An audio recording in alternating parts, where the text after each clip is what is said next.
दोस्तों, पति और पत्नी का जो रिश्ता होता है वह रिश्ता पूरी तरह से प्यार और भरोसे और यकीन पर टिका होता है। लेकिन जिस दिन से ये तीनों के तीनों टूटते हैं उसी दिन से पूरा परिवार भी ऐसा टूटता है जिसकी कल्पना कोई इंसान नहीं कर सकता है। आज की घटना में सेम कुछ है ऐसे ही होता है। नमस्कार दोस्तों, मैं प्रदीप कुमार, मैं आपको इस टिडिबा चैनल पर मैं स्वागत करता हूं।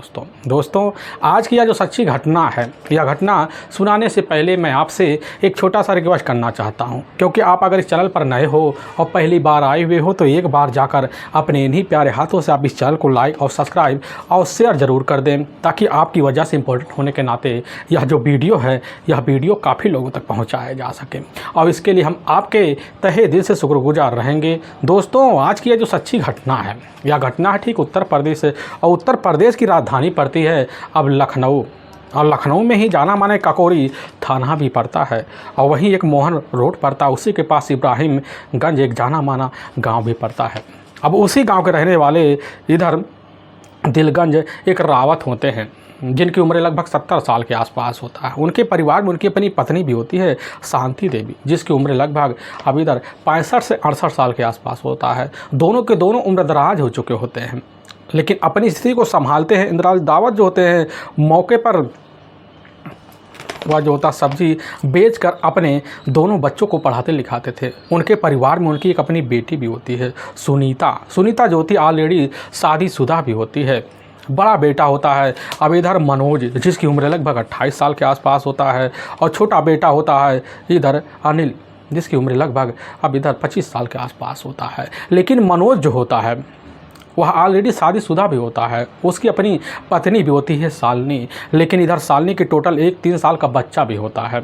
लेकिन मनोज अपने खेती गृहस्थी में ज़्यादातर ध्यान देता है, क्योंकि 9वीं के बाद उसका पढ़ाई में जब मन नहीं लगता है तो अपने पिता के साथ गृहस्थी में उलझ जाता है, जिसकी वजह से कहीं नौकरी नहीं कर पाता है। लेकिन अपने परिवार में अपनी पत्नी अपने बच्चों की सेवा पानी करने में कोई कसर भी नहीं छोड़ता है। अब इधर मनोज के साथ सिर्फ उसकी अपनी जो माँ होती शांति देवी का ज़्यादा जो व्यवहार होता है अपने बच्चे की तरह होता है। खुशीमय परिवार होता है, कोई कमी नहीं होता है। हर रोज़ की तरह ज़िंदगी एक दिन ऐसे आती है जिसकी कोई कल्पना नहीं कर पाता है। तभी मैं बात कर रहा हूँ ठीक 15 अप्रैल का। पूरा परिवार जो होता है एक साथ खाना खाकर सो जाता है, और जब सो जाता है तो अचानक जो होता है शालिनी के कान में बड़ी तेज़ से उधर अपनी सासू माँ शांति देवी की कराहने की आवाज़ आती है। वह आवाज़ सुनती है, उठ के भागती है अपने सासू माँ के कमरे में, देखती है कि मौके पर बड़ी तेज़ से करा रही है। उनके पेटों में ऐसा लग रहा दर्द हो रहा है, और उसी वक्त शालिनी इसकी जो सूचना होता है अब अपने पति अब मनोज को दे देती है। और मनोज जैसी खबर पाता अपनी माँ के पास आता है, माँ से हाल चाल पूछता है, तो माँ यही कहती है कि बेटा ले जाकर ना गाँव में से जो मेडिकल है वहीं समय दवाई दे लो, आराम हो जाएगा। अब मनोज जब यह बात सुनता है गांव में जाता है, मेडिकल से अब एक दवाई लेकर आता है, फिर अपनी माँ को देता है। थोड़ी देर बाद राहत रहता है, दोबारा शुरू हो जाता है। तो मनोज सोचने लग जाता कि चलो यहाँ रहकर राहत होने वाला नहीं है, अपनी माँ को हमें जो होता कहीं दूर ले जाना पड़ेगा। यही सब सोच साच कर इधर जो होती खुद सुनीता भी कह देती है कि माँ को ना तुरंत का तुरंत अपने नज़दीकी अस्पताल ले चलो उन्नाव में। यह बात जैसे ही सुनने के बाद उसी वक्त कहता हमारे पास साधन तो नहीं है। तो शालिनी कहती है कि अपने भांजे को बुला लो ना उन्नाव से, करण को, वह आएगा कार लेकर, फिर उसी में लेकर चल जाना। यह बात जब सुनता है मनोज उस समय अपनी बहन के पास फ़ोन कर देता है सुनीता, और सुनीता जब बात सुनती है अपनी माँ की हालत के बारे में तुरंत अपने बेटे को बुलाती है करण को, कहने लग जाती है कि बेटा चली जाओ, तुम्हारी नानी का तबीयत काफ़ी ज़्यादा ख़राब हो चुका है, उन्हें अस्पताल ले जाना, क्योंकि साधन तो है नहीं तुम्हारे मामा के पास। यह बात जब करण सुनता है, जिसकी उम्र लगभग अब वही 26 साल के आसपास होता है, तुरंत भाई अपना कार लेता है और लेने के बाद उन्नाव से निकल पड़ता है और सीधा का सीधा लखनऊ के ककोरी इब्राहिमपुर गांव में पहुंचता है। और जैसे ही पहुंचता है तो इधर जो होता है अपनी नानी को प्रिकार बैठाता है, फिर लेकर नज़दीकी अस्पताल में निकल पड़ता है। लेकिन वहां जब डॉक्टर होते हैं देखते हैं कि मामला काफ़ी गंभीर हो चुका है, यहाँ तो इधर हालत में कोई सुधार नहीं दिखाई दे रहा है। मनोज काफ़ी परेशान हो जाता है, नहीं समझ पाता कि माँ को इधर अचानक तबीयत में ऐसी कैसी हालत ख़राबी दिखाई दे रही है। वहाँ के डॉक्टर तुरंत रेफ़र कर देते हैं, और रेफ़र करने के बाद उधर ले जाते पहुँचते हैं प्रसाद हॉस्पिटल में दरोगा खेड़ा के पास। वहाँ से लगभग 25 किलोमीटर दूर होता है। वहाँ पहुँचते इलाज चलता है, और ठीक दूसरे दिन सुबह के टाइम लगभग 5 बजे के आसपास डॉक्टर जो होते हैं इधर शांति देवी को मृत घोषित कर दी। इस तरह की सूचना पाने के बाद मनोज के पैरों नीचे ज़मीन खिसक जाती है। ना कुछ सोच पाता, ना कुछ समझ पाता कि अचानक माँ की तबीयत इतनी ज़्यादा कैसे बिगड़ गई कि वह हालत कभी सुधार में ना आई।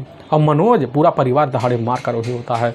अब इधर मनोज अपने परिवार सहित जो होता है इब्राहिमपुरगंज गांव में लेकर शांति देवी की जब बॉडी को पहुंचता है तो पूरे परिवार में मातम सा पहुंच जाता है। पूरा गांव जो होता है एकाएक हैरान रह जाता कि आखिर शांति देवी की हालत ऐसे कैसे ख़राब हो सकती है। अभी तो भली चंगी थी, अचानक रात में क्या हो गया।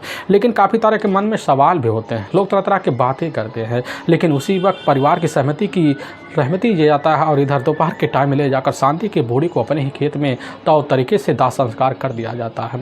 लेकिन मनोज के मन में हर बार यही शंका होता है कि माँ एक रोटी खा रही थी जिसकी वजह से तबीयत खराब हो सकती है।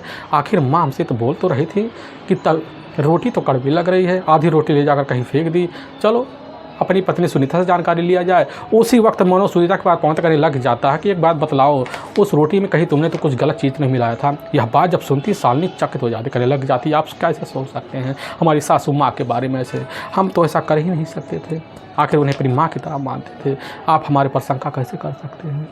तो वह कह देता मनोज एक बात बताओ रोटी कहाँ है। तो शांति कह देती एक पॉलीथीन था उसी में हमने रोटी को डालकर बाहर डाल दिया है, वो कुत्ते ले होंगे। यह बात सोचकर मनोज के मन में अड़चन बैठ जाता, शंका बैठ जाता है सुनीता की बात को सुनकर। उसी वक्त जो होता है अपनी माँ के इधर हर तरह के रहस्य को जानने के लिए सुनीता कह देता कि हम माँ के बॉडी को दोबारा खुदवाई कराएंगे और पोस्टमार्टम कराएंगे और पता करेंगे कि आखिर खाने में ऐसा कौन सा चीज़ मिला जिसकी वजह से माँ के पेट में दर्द उठा। और जब यह बात सुनीता सुनती है लग जाती कि ले जाओ हम तुम्हारे साथ खड़े हैं, माँ के साथ इंसाफ होना चाहिए। और यही बात जाकर अपने गाँव में काफ़ी लोगों के सामने मनोज रख देता है शंका की वजह से। और तभी मनोज के सामने ऐसी बात निकल के आई जिसको सुनकर वह चौंक जाता है। और गाँव का रहने वाला होता है इधर शिवम जो पड़ोसी होता है और मनोज का, और शिवम जो होता है मनोज को इसी जान जिसको सुनकर मनोज चौंक करने लग जाता है कि जो भाभी होती है इधर सुनीता जो होती है मौके पर हमसे कई दिनों से खाद्य दुकानों से काफ़ी तरह के विषैले पदार्थ मंगा रही है। यह बात जब मनोज सुनता है उसके मन में शंका हो जाता है और तुरंत का तुरंत जो होता है सुनीता यही कहने लग जाती है कि हमारी जो नानी है उनके खेत में डालने के लिए हम तो ले गए थे। यह बात जब सुनता मनोज सुनीता के मुंह से उसी वक्त यकीन नहीं करता है, बल्कि जब शालिनी के मुंह से सुनता है तो उसी वक्त यकीन नहीं करता है। उसी वक्त जो होता कहने लग जाता तुम्हारे मन में ज़रूर खोट था। यही शंका लिए गांव के प्रधान के पास पहुँचता, अपने मन की बात रखता है।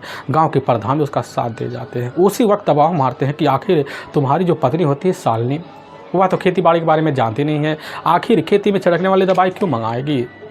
मनोज सोचने लग जाता कि हाँ प्रधान जी भी सही तो कह रहे हैं, आखिर हमारी पत्नी खेती में छिड़कने वाली दवाई क्यों मंगाएगी, इस तरह की वह जानकारी कहाँ से ले आई। तभी उसके मन में और शंका गूंज जाता क्योंकि उसके मन में कुछ पहले की तरह एक बातें गूंज रही थी। उसी वजह से उसका शंका बढ़ जाता है और तुरंत का तुरंत जो होता फैसला लेता है और गांव के प्रधान को साथ लेता अपने घर पहुंच जाता, अपनी पत्नी शालिनी को पास बुलाता, बाहर पूछाता है, कहने लग जाता कि बताओ तुमने जो होता है शिवम से दवाई किस लिए मंगाई। बार बार ये सवाल किया जाता है और शालिनी सकपका जाती है। सकपकाती अवस्था को देखकर पूरे गांव वाले एक हो जाते। शालिनी के ऊपर अचानक ऐसे शब्दों का बड़ाना छोड़ते जिसके बाद शालिनी कबूल कर लेती है। और लेकिन जो सच्चाई शालिनी बताती है इसे सुनकर वहाँ के जो लोग तरह से पता चलता है कि इधर मनोज का अपना संगा भांजा जो होता है करण भी इस प्लान में तरीके से शामिल है। और यहाँ तक प्लान ऐसा था जिसकी कोई कल्पना नहीं कर पाया। लेकिन जो सच्चाई शालिनी वहाँ रखती है इसे सुनकर हर किसी का कलेजा भी टूट जाता है। असल में शालिनी और इधर मनोज की जो शादी होती है घटना से मात्र 4 साल पहले हो जाता है। मनोज अपने परिवार का बड़ा होता है जिसकी वजह से परिवार की जिम्मेदारी बढ़ती है। सारी जिम्मेदारी को निभाता बहुत तरीके से खेती बाड़ी में ध्यान भी देता है। और 9वीं के बाद उसका पढ़ाई में जब मन नहीं लगता तो उसकी शादी कर दी जाती 4 साल पहले। और खूबसूरत पत्नी शालिनी पाता है। खूबसूरत पत्नी पाने के बाद जो होता है थोड़े दिन के लिए अपने घर के सारी जिम्मेदारी को भूल जाता है और शालिनी की आवभगत में और कोई कमी ना देख कर लग पड़ जाता है। वक्त बीतने लग जाता है, समय भागने लग जाता है। इसी बीच शालिनी एक बच्चे की माँ भी बन जाती है। माँ बनने के बाद शालिनी और इधर मनोज अपने अपने कामों में व्यस्त हो जाते हैं। ज़्यादातर ध्यान जो होता है शालिनी का जो होता है अपने रात वाले वक्त पर होता था। लेकिन क्यों दिन भर मनोज थका हारा जब घर लौटा खर्राटे भरता चारपाई पर जाता तो खर्राटे की आवाज़ सुनकर शालिनी के मन में शंका होता कि बस करो पति का मन हमारे से लगभग 3 साल के अंदर ख़त्म हो चुका है, उम्मीद छोड़ देना चाहिए। इसके बाद शालिनी अब नए मर्दों की तलाशी में लगी जाती है। और इसी बीच मनोज का अपना संगा भांजा जो होता है जो कन्नौज जिले के जाना माना गढ़वा गाँव पड़ता है वहाँ का रहने वाला होता है, जो मौके पर करावल में रहा करता था। लेकिन मौके से वह आया हुआ था तभी घटना से मात्र अब 1 साल पहले जो होता है अपने गांव तो आता है। लेकिन जैसे ही उधर जाकर अब जनवरी का महीना लगता है साल 2026 का। उसी वक्त अपने ननिहाल पहुंचता अपनी नानी और नाना का खबर लेने के लिए। तभी उसकी नज़र अपनी मामी शालिनी के ऊपर जब पड़ता है तो उसकी शालिनी की अवस्था को देखकर शालिनी खुद समझ जाती है कि आखिर हमारे भांजे के मन में क्या चल रहा है। शालिनी और इधर मामा भांजे के बीच ऐसी सौरभ देती है और ऐसे नज़रें मिलते हैं जिसके बाद दोनों के बीच मेल मिलाप होता है। फिर दोनों मोबाइल के थ्रू बातें करना शुरू कर देते हैं। सिलसिला चलता है और चलते चलते जब कई महीना का वक्त बीतता है दोनों के बीच जो होता है एक ही घर में आपत्तिजनक स्थिति बन जाती है। फिर दोनों के बीच बराबर रिश्ते पनपने शुरू हो जाते हैं। करण का उस घर में आने जाने का कोई रोक टोक नहीं होता है। बेधड़क उसका जो होता है अपने ननिहाल में आना होता है और अपनी सगी मामी शालिनी के साथ रिश्तों को अंजाम देने का सिलसिला बन जाता है। उम्र में ना फासला होता है जिसकी वजह से शालिनी और करण के बीच सारे रिश्ते तार होना बराबर शुरू हो जाते हैं। अब यह सिलसिला चलता है। ऐसे सिलसिला चलते चलते जब कई महीनों का वक्त बीता है तो इसी बीच अब खुद करण की जो अपनी नानी होती है यानी कि शालिनी की जो अपनी सासू माँ होती है शांति देवी के मन में कुछ अड़चन बैठ जाती, शंका बैठ जाती है कि बार हमारे जो होता है भतीजों को आना जाना है, जिसकी वजह से उसके मन में शंका होता है। बार अपने ही इधर करण को रोकती है कि ना आया करो, लेकिन करण बाखुर तरीके से आता है जिसकी वजह से शांति अब अपने बहू पर ध्यान देना शुरू कर देती है। और जब शालिनी के ऊपर ध्यान देती है तो उसके मन में शंका तब बढ़ जाता है जब मोबाइल वीडियो कॉलिंग के थ्रू जो होता है करण देखी चाहता है, जिसकी वजह से शालिनी अब जो होती है अपनी सासू माँ से चोरी छुपे बात करने की कोशिश तो करती है, लेकिन शांति देवी हर वक्त निगाह लगा कर बैठ जाती है।